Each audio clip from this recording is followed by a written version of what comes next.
Rail line থেকে এক নাবালিকার কন্যার ক্ষতবিক্ষত দেহ উদ্ধার ঘিরে চাঞ্চল্য।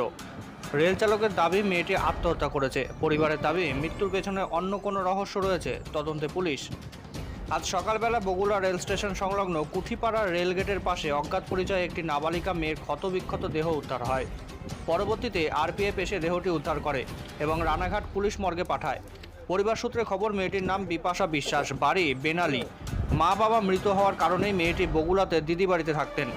মৃতার দিদি পূজা অধিকারী বিশ্বাস জানান, গতকাল বিকেলবেলায় বান্ধবীর বাড়ি যাবে বলে বাড়ি থেকে বের হয়েছিল বিপাশা। এরপর রাতে দিদিকে ফোন করে জানায় রাত হয়ে যাওয়ার কারণে বান্ধবীর বাড়িতেই থেকে যাবে এবং ভোরবেলায় বাড়িতে আসবে। সেই মতো দিদি ফোন রেখে দেয়। এরপর বোন সকাল হয়ে যাওয়ার পরও বাড়িতে না আসলে তিনি তার বোন বিপাশার ফোনে ফোন করলে পুলিশ ফোন ধরে। জানান যে তার বোনের ক্ষতবিক্ষত দেহ রেল লাইন থেকে উদ্ধার হয়েছে। তারপরে তড়িঘড়ি তিনি হাসপাতালের পুলিশ মর্গে ছুটে আসেন। তবে মৃতার দিদির দাবি মেয়েটি খুব আদুরে ছিল এবং মা মারা যাওয়ার পর মামা বাড়িতে চলে যায়। তারপর কিছু কারণে সে মাধ্যমিক পরীক্ষাও দিতে পারেনি। বর্তমানে সে পড়াশোনাও বন্ধ করে দেয়। তবে তার বোনের আত্মহত্যার কোনোভাবেই সম্ভব নয়, কারণ যে ধরনের মেয়ে বিপাশা ছিল সে কোনোদিনই আত্মহত্যা করতে পারে না বলে দাবি তাদের অভিযোগ, তাদের বোনের মৃত্যুর পেছনে অন্য কোনো রহস্য রয়েছে। হয়তো তাকে আত্মহত্যার প্ররোচনা দেওয়া হয়েছে। যদিও পুলিশ তার তদন্ত করুক, এটাই তারা চান। তাদের বোন যে আত্মহত্যা করতে পারে না সেদিকে তাদের দৃঢ় বিশ্বাস। মৃত নাবালিকার দিদির আরও দাবি, মৃত্যুর সময় তার বোন যে পোশাক পরেছিল সেই পোশাক সে কোনোদিনও পরেনি। সুতরাং এই পোশাক সে কোথায় পেল সেটা নিয়েও তাদের মাথায় এখন প্রশ্ন উঠছে। নাবালিকা কন্যা আদৌ বান্ধবীর বাড়িতে গিয়েছিল কিনা তাও তাদের সঠিক জানা নেই। সুসাইড করতে পারে না। আচ্ছা, কখন বেরিয়েছিল বাড়ি থেকে? 5টা-6টা নাগাদ সন্ধ্যাবেলা।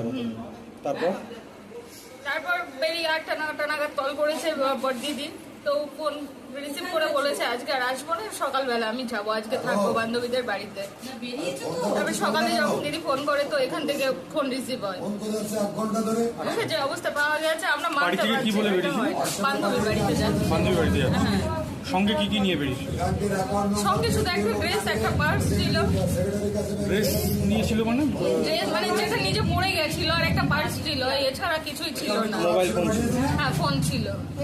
বান্ধবীর মধ্যে যেত বান্ধবীর বাড়িতে? হ্যাঁ, বান্ধবী যেত, আবার চলে আসতো করে। বান্ধবীর বাড়িতে কেন সেদিকে যাচ্ছে কিছু বলেছিল? না, কিছু বলেনি। ও তো বলেছিল চলে আসবে, তো রাত্রেবেলা বলছে যে আজকে থেকে যাবো। মানে বান্ধবীর বাড়িতে গেছিল কিনা আমি সেটাও জানি না। আমরা খবর পাননি।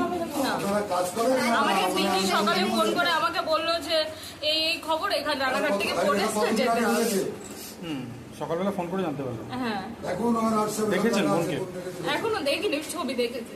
তো ও যে মানসিকতার মেয়ে, ও নিজে সুসাইড করতে পারে না, এর পিছনে কিছু একটা কারণ আছে। কারণ ও নিজে এইভাবে সুসাইড করবে না। মা নেই, বাবা নেই, ও অনেক কিছু সহ্য করেও চুপচাপ থাকে, কিন্তু ওইভাবে হতেই পারে না। ও যখন যেটা ভোরবেলা তো উঠেছিস ঘুমেতে, উঠলে আমার মাই হাওয়া মাও করে কাঁদতেছে, ওমা আমার ঘরের দৌড়ে কিরা পড়ে রয়েছে। তা আমি ঘর দৌড়ে এসে ঘরের থেকে বেরোয় এসে দেখি কি যে 2 লাইনের মাঝখানে পড়া। আমি এবার এই দিকে ঘুরে, আমার মাইয়ে তো সে অজ্ঞান হয়ে গেছে কাঁদতে কাঁদতে। হ্যাঁ, কি পড়া? একটা কি প্যান্ট, একটা হাতে একটা পড়া ছিল, আর একটা সাদা একটা কি গায়ে ছিল, একটা লাল একটা কি যেন গায়ে ছিল, একটা টেপ মতো একটা গায়ে ছিল। ঠিক আছে, তা আমি হ্যাঁ, একটা মেয়ে মানুষ মৃতদেহ পড়া। তারা সবাই আমি ডাকলাম, ডাকিয়ে বলছি দেখো কি অবস্থা। সবাই আসলো দৌড়িয়ে, আসার পরে দেখি কি এই অবস্থা। আমরা তো নিজেরা ভয়তেই মরে যাচ্ছি, কি করবো। মেয়েটার বাড়ি খুব সম্ভব মধ্যপাড়ায়, বগুলা মধ্যপাড়ায়। তাই সবাই বলছিল মধ্যপাড়ায় বাড়ি, মধ্যপাড়ায় বাড়ি, তাই তো শুনলাম।